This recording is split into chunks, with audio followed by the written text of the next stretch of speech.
Hello, and welcome to another edition of Inside the Vault.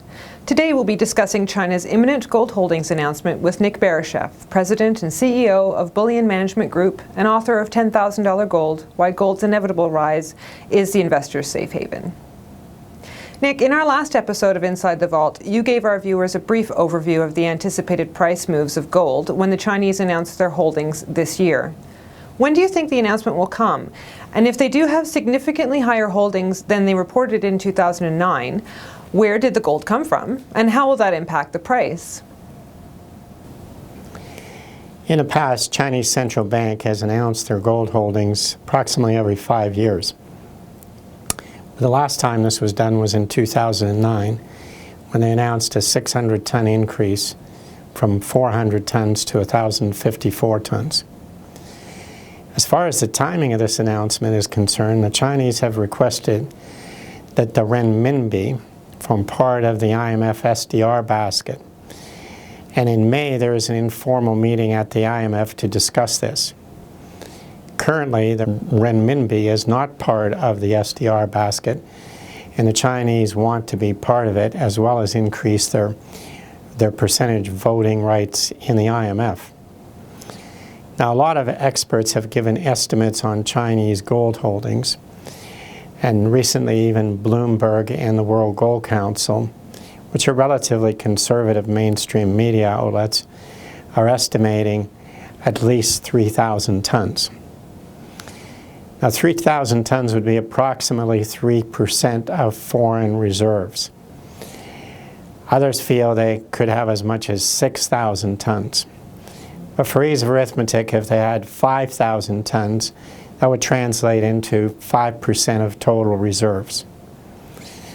Now, currently, China doesn't have any incentive to make this announcement prematurely, because while they hold off the announcement, they can still buy gold at bargain prices.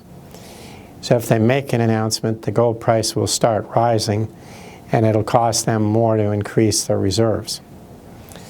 So May could be the date where we have an insight into their holdings. And in order to make the case for the to the IMF, they will need to have a meaningful percentage, and will then have to reveal their gold holdings. In that case, May will be just the unofficial acceptance of it in spirit, and in October would come the official announcement incorporating the renminbi in the SDR. The question that will come out is, if they make this announcement at anything like 3,000 to 5,000 tons, the question will be, where did that come from? Because the mainstream supply-demand statistics that have been compiled do not show the Chinese accumulation. The reason being is that the Chinese have been buying through their sovereign wealth fund and not through the central bank. Sovereign wealth fund does not report their holdings to anyone.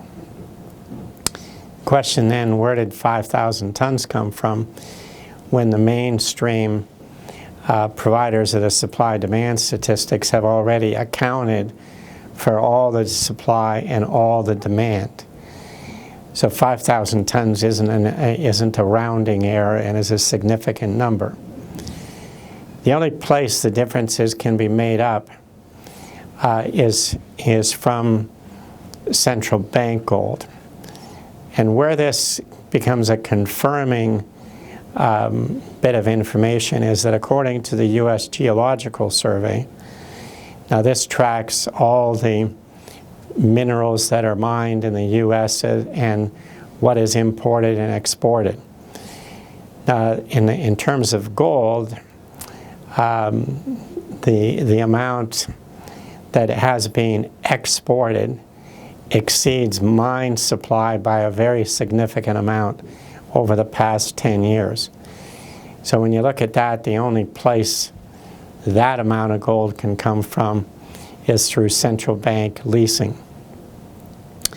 So when this announcement comes out, apart from China having this significantly larger holdings, it'll indicate that the Western central banks do not have the gold that they purport to.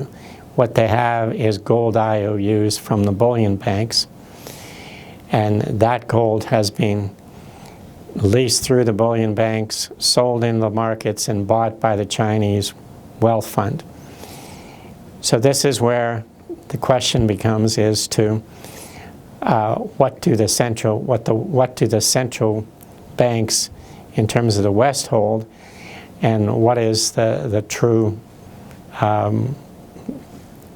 reserve status of the central bank.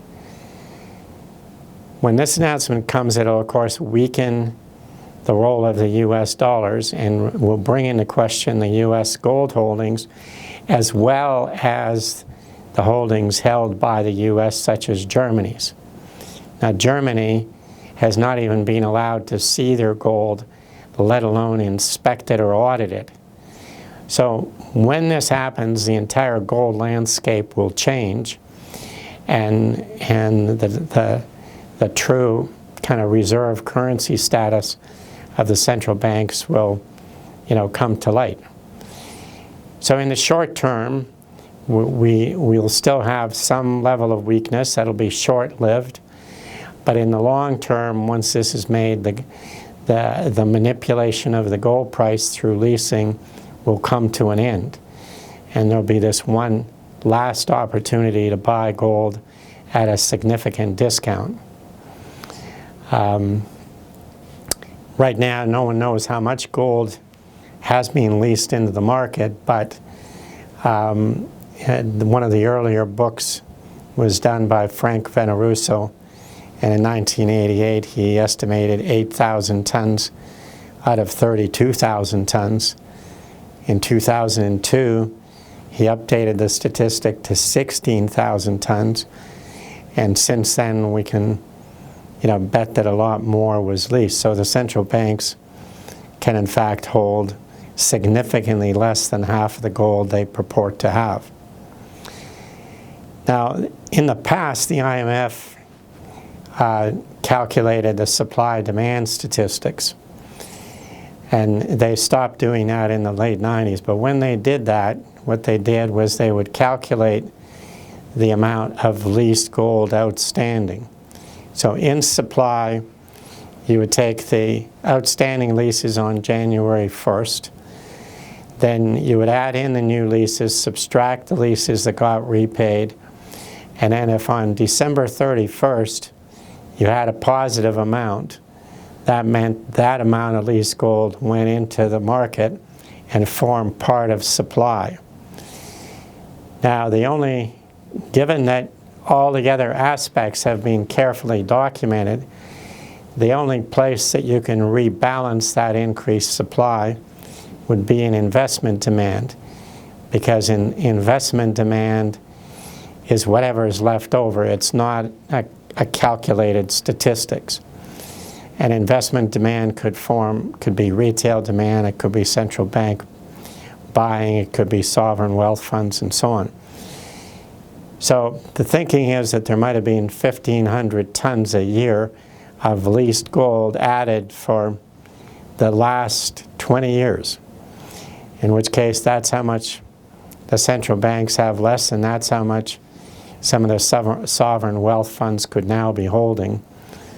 So once those changes are announced, then the leased gold game should be over.